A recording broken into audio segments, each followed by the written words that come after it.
السلام علیکم۔ بڑی ایک انٹرسٹنگ سی اسٹوری ہے یہ۔ تو بیسیکلی کل میں ایک پوڈ کاسٹ سن رہا تھا 2-3 ڈاکٹرز کی، اور انہوں نے ایک پیشنٹ بلایا ہوا تھا۔ تو جو اچھی خبر تھی وہ تو یہ ہے کہ وہ پیشنٹ اوبیز ہے، بہت اوور ویٹ تھا، اور اس کو ڈائبٹیز ہوئے بھی کافی سال ہو گئے تھے، 10-15 سال، اور کسی طریقے سے بھی اس کی شوگر نیچے نہیں جا رہی تھی۔ تو ان کے ڈاکٹروں نے سب کچھ کیا، وہ لو کارب پہ بھی گیا، سب کچھ کیا، لیکن اس کی انسولین اور اس کی شوگر جو ہے اس میں فرق نہیں آیا۔ تو انہوں نے پھر کیا کیا کہ آخری حربے کے طور پہ انہوں نے اس کو او میڈ پہ لگا دیا۔ او میڈ کہتے ہیں 1 meal a day۔ تو میں پرسنلی 1 meal a day کے خلاف ہوں، کیونکہ ایک میل میں آپ ساری نیوٹرینس جو آپ کے ڈیلی کے ہیں وہ آپ نہیں لے سکتے، انلیس کہ آپ بہت ہیوی میل کھائیں، جو کہ صحیح نہیں ہے۔ لیکن اگر آپ کو ویٹ کا مسئلہ ہے، ویٹ آپ کا کم نہیں ہو رہا، آپ کی شوگر صحیح نہیں ہو رہی، تو اس کو شارٹ ٹرم، مہینہ 2 مہینے صرف، اس کے لیے آپ اس کو ٹرائی کر سکتے ہیں۔ تو بیسیکلی جب وہ پیشنٹ، جب کسی چیز سے بھی اس کو فرق نہیں پڑا، تو وہ او میڈ پہ چلا گیا 1 meal a day پہ، اور کہہ رہا ہے کہ صرف 1 یا 2 مہینے کے اندر اندر اس کی جو شوگر تھی، جو 200-300 سے اوپر تھی، وہ تقریباً 100 کی رینج میں آ گئی۔ وزن اس کا پھر بھی کم نہیں ہوا۔ تو اس لیے وزن کی جو ہے وہ آپ زیادہ فکر نہ کریں، آپ کوشش کریں کہ آپ کی جو شوگر ہے اس کا لیول ٹھیک رہے، وزن آہستہ آہستہ ٹھیک ہو جائے گا۔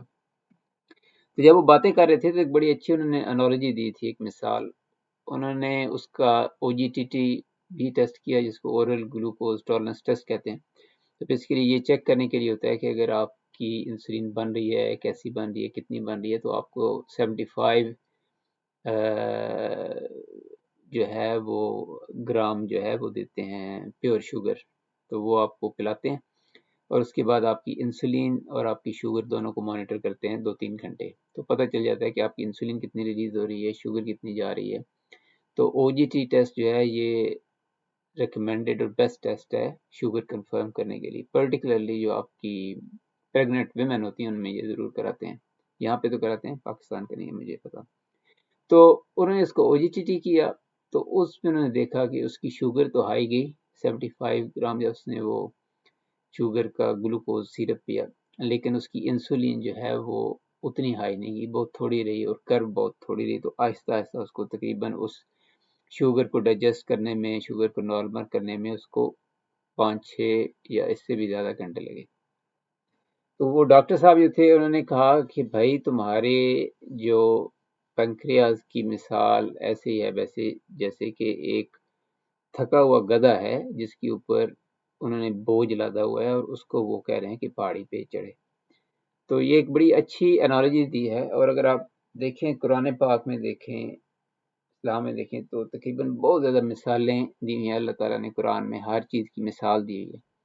تو مثال سے یہ ہوتا ہے کہ آپ کو چیز یاد رہ جاتی ہے، اور یہ اسلامی طریقہ بھی ہے۔ تو اس لیے میں نے کہا کہ میں ایک مثال دے دیتا ہوں تاکہ لوگوں کو ہمیشہ یہ چیز ایک ذہن میں رہے گی کہ بیسیکلی آپ نے پہاڑی چڑھنی ہے، آپ کے پاس ایک گدھا ہے، اور آپ کے پاس یہ بوجھ ہے۔ تو اس کے 2-3 طریقے ہو سکتے ہیں آپ اس کو سیٹ کرنے کے۔ ایک تو یہ ہے کہ آپ گدھے کے اوپر جو بوجھ ہے اس کو کم کر دیں، تو وہ تھوڑا آسانی سے چڑھ جائے گا پہاڑی۔ یا دوسری یہ ہے کہ اس کو سٹیپ پہاڑی جو ہے، جو بالکل سیدھی چڑھائی ہوتی ہے، وہ نہ چڑھائیں، بلکہ اس کو راؤنڈ میں، سرکل میں آہستہ آہستہ کر کے وہ چڑھائیں، تو پھر بھی وہ چڑھ سکتا ہے۔ تو یہ بیسیکلی مثال ہے ایگزیکٹلی آپ کے پینکریاز کی۔ تو ہم شوگر کھا کھا کر، کاربوہائیڈریٹس کھا کھا کر پوری زندگی ہمارا پنکریاز بالکل اس گدھے کی طرح تھک جاتا ہے۔ تو پھر ہوتا یہ ہے کہ جب ہم بہت زیادہ شوگر کھاتے ہیں، دوبارہ کاربوہائیڈریٹ، چاول، روٹی بہت زیادہ کھاتے ہیں، تو یہ ایسے ہی سمجھیں کہ جیسے آپ نے اس تھکے ہوئے گدھے کے اوپر بہت زیادہ بوجھ ڈال دیا، اور پھر اب جسم جو ہے اس کو شوگر کو مینیج کرنا ہوتا ہے۔ یہ ایسے ہی سمجھیں کہ پہاڑی چڑھنا ہے، تو وہ پہاڑی نہیں چڑھ سکے گا اور پرابلمس پیدا کرے گا۔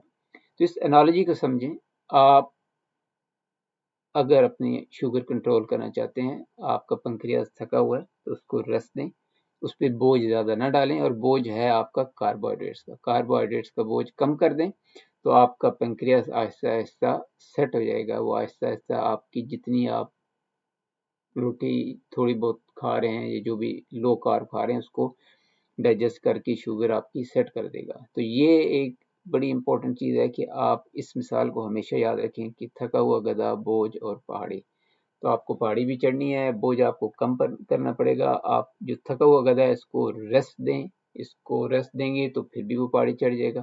تو پینکریاز کو ریسٹ دیں، ریسٹ دینے کے طریقے میں نے آپ کو بتائے ہیں، دوسری ویڈیوز دیکھیں۔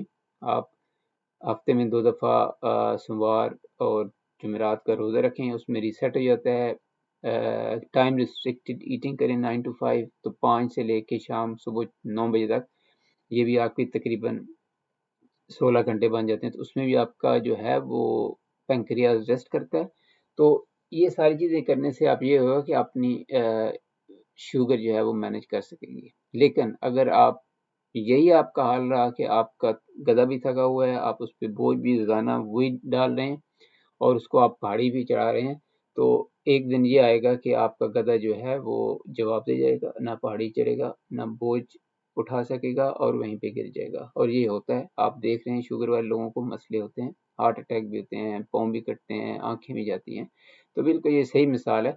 تو اس کو آپ ہمیشہ یاد رکھیں اور اس کو آپ فارورڈ کریں لوگوں کو سمجھ آنی چاہیے کہ ان کو اپنے پینکریاز کو ریسٹ دینی چاہیے۔ ریسٹ دیں گے تو وہ باقی جو ان کی زندگی ہے اس کو نارمل گزار سکیں گے۔ ٹھیک ہے جی، السلام علیکم۔